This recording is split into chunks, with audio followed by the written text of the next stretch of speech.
There are new unemployment and housing reports out later this week that might not be good news. So for some straight money talk this morning, we're going to turn to Dave Ramsey, the host of the Dave Ramsey Show on radio and the Fox Business Network. He joins us from his studio in Nashville. And Dave, I want to get to our viewers' questions in a second, but I heard a description of the economy the other day from the president's top advisor, Larry Summers. He called it a statistical recovery, but a human recession. Is that what you're seeing out there? Well, and what the White House is responding there to, and they should, is just the folks that are really, really hurting. There's a portion of the population with the unemployment and with the real estate values that's really, really hurting.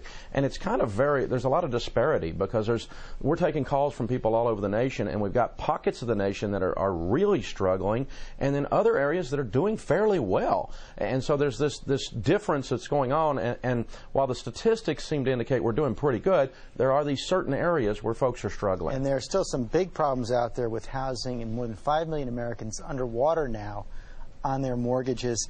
A lot of people now talking about walking away from those, just walking away from their homes. Good idea? Oh, no, absolutely not. If you can at all avoid it. Now, we need to remember that 5 million people being 75% upside down or at a 75% loan to value, again, almost 85 to 90% of those 5 million are in 4 states. And so the rest of the nation is not facing that. So we can't make decisions, the economy is somewhat like politics. It's local at the end of the day.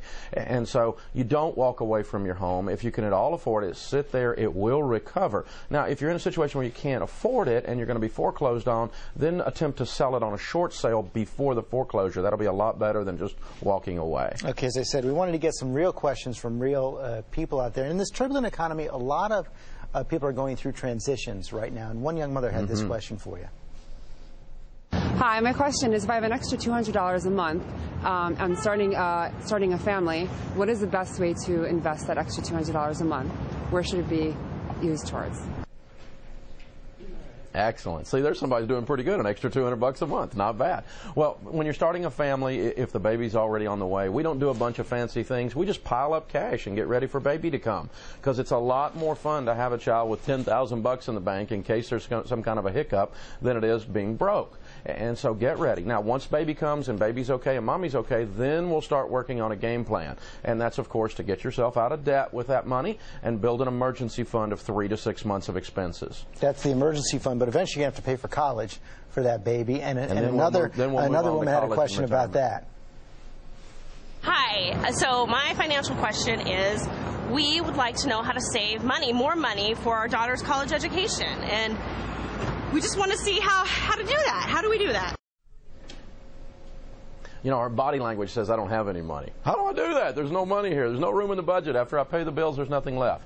And again, it sounds kind of weird, but the best way is to put off saving for college a year or maybe 2 while you clean up your mess, and that's have that emergency fund and get rid of all those payments. If you don't have any payments because you've gotten out of debt, suddenly there's wiggle room in the budget to start setting up college funds. And as young as that child is, you need to use the ESA, the Educational Savings Account, which allows you to save up to $2,000 a year for that baby, and it grows tax-free. It's the Roth IRA of college. It's awesome. Lots of questions out there about investing. So many people scared away after the crash in the markets last year, but questions now about how to invest going forward. Here's one. So, I'm not a real risk taker. I don't have much time to kind of find out about the stocks and markets and all that. So I was just wondering, what's the best way for me to, invest and make my money grow for a person like me? Really good question. Well, I'm not a big risk taker either, and you don't need to spend a bunch of time studying individual stocks. That does represent a lot of risk. We recommend good growth stock mutual funds that have a 5 or a 10-year or longer track record that have weathered some of these storms. And then once you get on, you don't jump off. You never get hurt on a roller coaster if you don't jump off. Ride it all the way through. And the last 18 months have really proven that, as this market has rebounded after the crisis. If you had jumped out back in March, you would have really had a mess. And the other thing is this, you do have time. 28% of Americans spent more time watching reality TV last month than they spent in the last 10 years working on their retirement plan. So reprioritize some of your time, baby. You do have time. Okay, Dave Ramsey, thanks very much. Very good information.